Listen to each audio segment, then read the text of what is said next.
ये कहानी कुछ ऐसे लोगों की है जो नामीबिया के वीरान रेगिस्तान में रिसर्च के लिए जाते हैं, लेकिन बीच रेगिस्तान में उनका ट्रक खराब हो जाता है और अब उनके पास मदद बुलाने का कोई जरिया नहीं है। इसी बीच उन्हें रेगिस्तान के एक ऐसे रहस्य का पता चलता है जो लगातार एक एक करके उन्हें खत्म कर रहा था। ऐसे में उनका ये मिशन जिंदगी और मौत की जंग बन जाता है। कहानी शुरू होती है 3 लोगों से जो एक रेगिस्तान में भटक रहे हैं। ये लोग एक रिसर्च कंपनी के लिए काम करते हैं। इनका काम ऐसी जगह जाकर मिनरल खोजना है जहां इंसान आसानी से नहीं पहुंच पाते।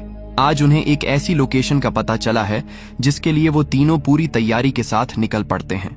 वहां पहुंचने पर उन्हें अंडे की शेप वाली एक अजीब सी चीज मिलती है। रेगिस्तान में ऐसी चीज मिलना बहुत रेयर है। उन्हें लगता है कि शायद यहाँ कोई खजाना छुपाया गया है, इसीलिए उनमें से एक बंदा उस अंडे को हैमर से तोड़ना शुरू कर देता है। जैसे ही उसमें एक होल होता है वह अंदर झांकता है, लेकिन तभी उसके अंदर से एक भयानक मॉन्स्टर बाहर आता है और उन तीनों को एक एक करके खत्म कर देता है। अब सीन बदलता है और हमारी मुलाकात जैक से होती है। वह भी एक रिसर्च टीम का हिस्सा है। तभी जैक का बॉस वहां आता है। वह उसे एक पेपर थमाकर बोलता है कि तुम्हारा ट्रांसफर अब साइट पर हो गया है और तुम्हें कल ही निकलना होगा। ये सुनकर जैक चौंक जाता है क्योंकि उस साइट पर जो भी गया है वो मुसीबत में ही फंसा है। इसके बाद सीन शिफ्ट होता है और जैक एक सूटकेस के साथ रेगिस्तान के बीचों बीच खड़ा नजर आता है। पास ही एक छोटी सी दुकान वाला आदमी उसे पीने के लिए कोल्ड ड्रिंक देता है। उसे पीते हुए जैक सोचता है कि क्या किस्मत है, इस बंजर जगह पर भी कोल्ड ड्रिंक मिल गई। तभी वहां कोल नाम का एक लड़का उसे रिसीव करने पहुंचता है। वो काफी खुश लग रहा था। कोल उसे अपने कैंप ले जाता है। वहां उसकी मुलाकात ऑफिस के बाकी लोगों से होती है। इनमें मैसियाई नाम की एक लड़की भी है जिस पर सब लाइन मार रहे होते हैं। मैसी उससे पासपोर्ट मांगती है और फिर उसका बैग चेक करने को कहती है। बैग में उसे एक मशीन मिलती है जो जमीन के काफी नीचे तक की चीजों का पता लगा सकती है। इसी बीच हम देखते हैं कि जॉन नाम का एक बूढ़ा आदमी एक डायरी अपनी पैंट में छुपा लेता है। मेसी उसी डायरी को काफी देर से खोज रही थी क्योंकि उसे जैक की एंट्री करनी थी। इस हरकत पर वहां काम करने वाला एक और आदमी भड़क जाता है। जॉन अक्सर मेसी को परेशान करने के लिए ऐसा करता रहता है। इसी बात पर दोनों में बहस हो जाती है और आखिरकार जॉन डायरी वापस कर देता है। इसके बाद मेसियाई और जैक बाहर आते हैं। दरअसल उन्हें शुरुआत वाले उन 3 लोगों को खोजने निकलना है जो इन्हीं की टीम के मेंबर थे। हमें तो पता है कि वो वापस क्यों नहीं लौटे, पर इन्हें कोई आइडिया नहीं है। मैं आपको बता दूं कि ये रेगिस्तान जैसा दिखता है, असल में वैसा है नहीं।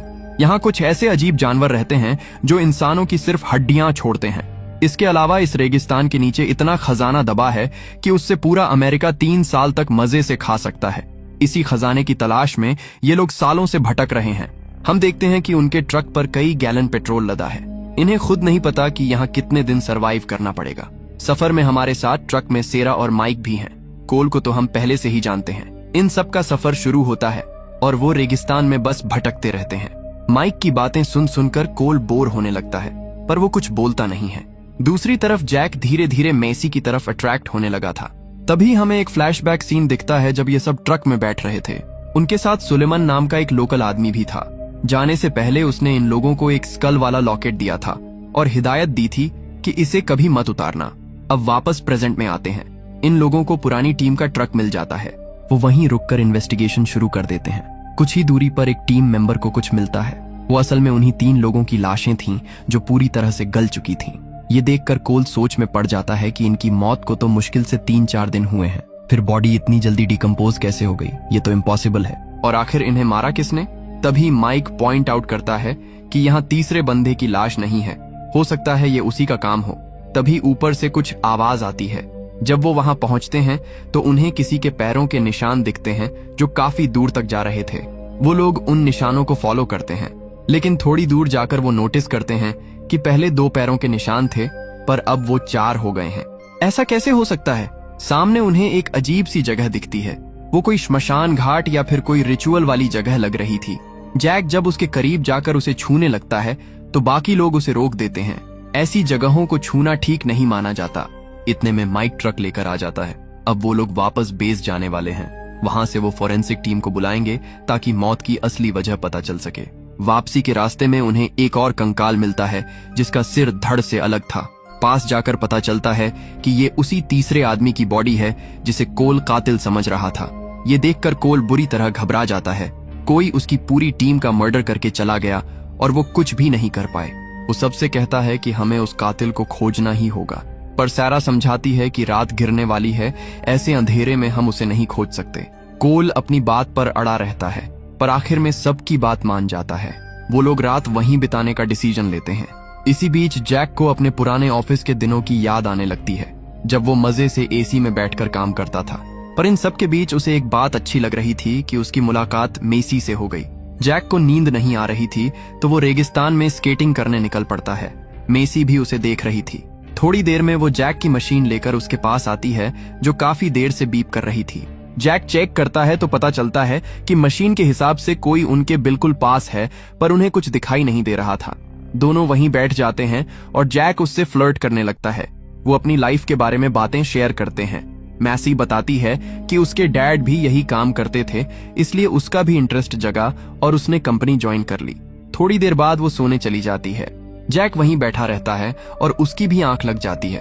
तभी मशीन फिर से जोर जोर से बीप करने लगती है। कोई बहुत करीब था। वो पलट कर देखता है तो पीछे कोई नहीं था, लेकिन जैसे ही सामने देखता है एक बहुत बड़ा मॉन्स्टर खड़ा होता है। वो डर के मारे जोर से चिल्लाता है और भागकर ट्रक के पास पहुंचता है। उसकी आवाज सुनकर सब जाग जाते हैं और नीचे आते हैं, पर वहां कोई नहीं था। कोल उसे समझाता है कि तुम अफ्रीका के रेगिस्तान में हो, यहाँ ऐसे बहुत से अजीब जीव हैं जो तुमने कभी नहीं देखे होंगे। जैक कहता है कि हमें पता है यहाँ कुछ तो सुपर नेचुरल चीज है, पर वो है क्या ये किसी को नहीं मालूम। तभी मेसी आकर बताती है कि उनके टीम मेंबर का कंकाल गायब हो गया है।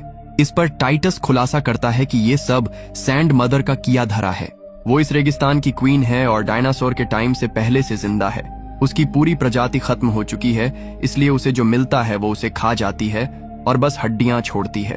पर आज तक किसी ने उसे अपनी आंखों से नहीं देखा। ये कहानी टाइटस को उसके दादाजी ने सुनाई थी। कोल को ये सब एकदम बकवास लगता है। तभी जैक की मशीन में फिर से बीप बजने लगती है। कोल तुरंत सैरा से कहता है कि ट्रक उसी डायरेक्शन में ले चलो जहां मशीन इशारा कर रही है, पर सैरा साफ मना कर देती है। अंधेरे में ट्रक रेगिस्तान में फंस सकता है या कोई और हादसा हो सकता है। सुबह जाना ही सेफ रहेगा। क्या आपको भी लगता है कि वो सच में सैंड मदर थी, या जो अंडे हमने शुरू में देखे थे वो उसी के बच्चे थे? क्या उसकी पॉपुलेशन बढ़ रही है? सुबह होते ही सब निशानों का पीछा करते हुए निकल पड़ते हैं। थोड़ी दूर जाने पर कोल अपने स्नाइपर से देखता है कि कोई क्रीचर वहां से भाग रहा था। वो बिना देर किए फायर कर देता है।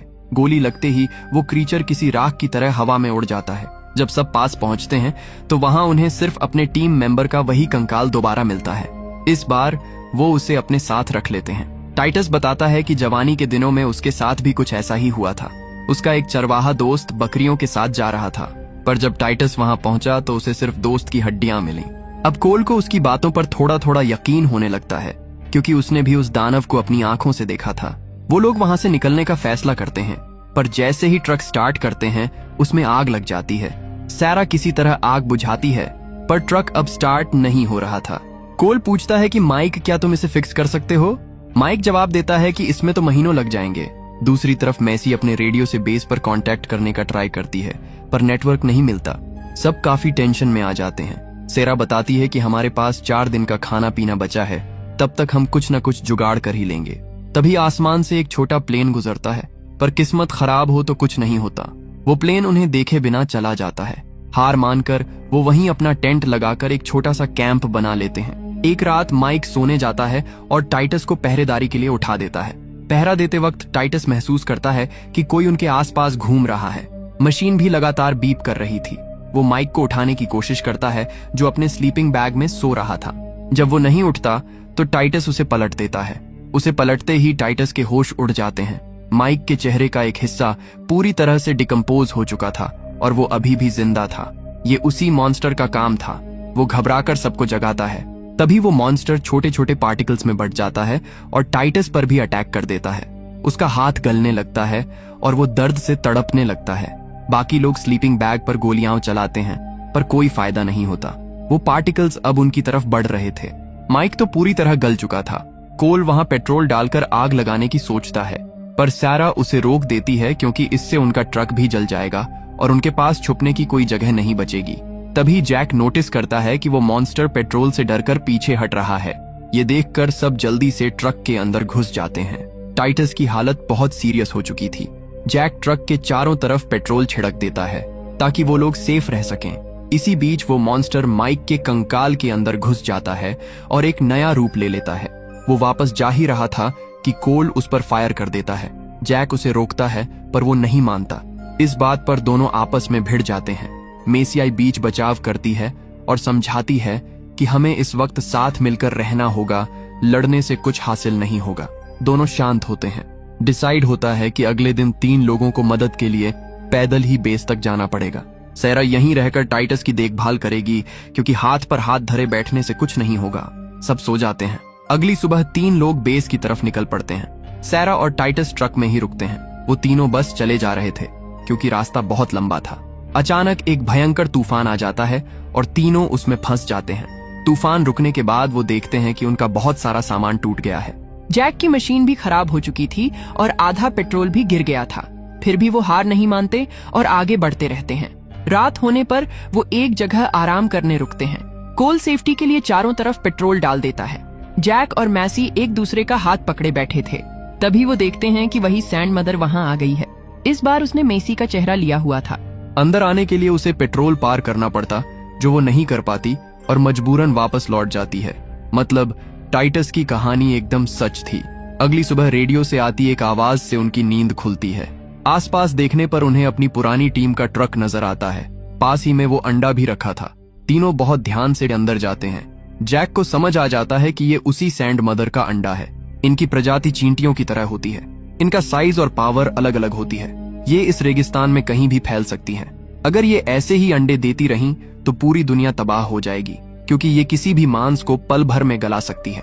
इसी बीच ऊपर से जॉन की आवाज आती है।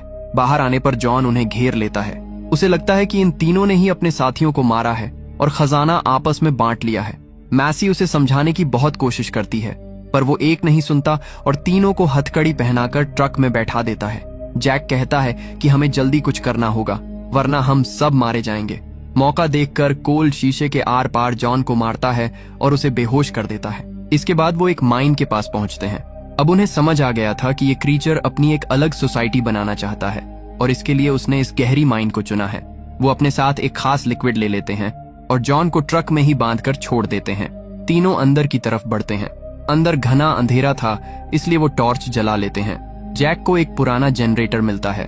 उसे चालू करते ही वहां हल्की रोशनी हो जाती है। इसी बीच कोल अकेला ही उस क्रीचर को मारने निकल पड़ता है जो छुपकर उन्हें देख रहा था। जैसे ही कोल अंदर जाता है वो क्रीचर उस पर अटैक कर देता है, पर जैक बड़ी चालाकी से उसका ध्यान भटकाता है और उसे एक गहरे खड्डे में गिरा देता है। कोल उसे थैंक्स बोलता है, पर तभी वो मॉन्स्टर खड्डे के अंदर से कोल का पैर पकड़ लेता है और उसे नीचे खींचने लगता है। जैक और मैसी उसका हाथ कसकर पकड़ लेते हैं, लेकिन कोल खुद ही उनका हाथ छोड़ देता है और उस लिक्विड के साथ खड्डे में गिर जाता है। इससे उस मॉन्स्टर और कोल दोनों की मौत हो जाती है। पर कहानी अभी खत्म नहीं हुई थी। वो लोग माइन के जिस हिस्से में थे वहां उस रानी ने अपना पूरा कब्जा कर रखा था। तभी जैक की नजर एक चीज पर पड़ती है जो एक जिंदा कोकून जैसी लग रही थी। उसे समझ आ जाता है कि रानी इसी चीज को प्रोटेक्ट कर रही थी। शायद ये उसका दिल था।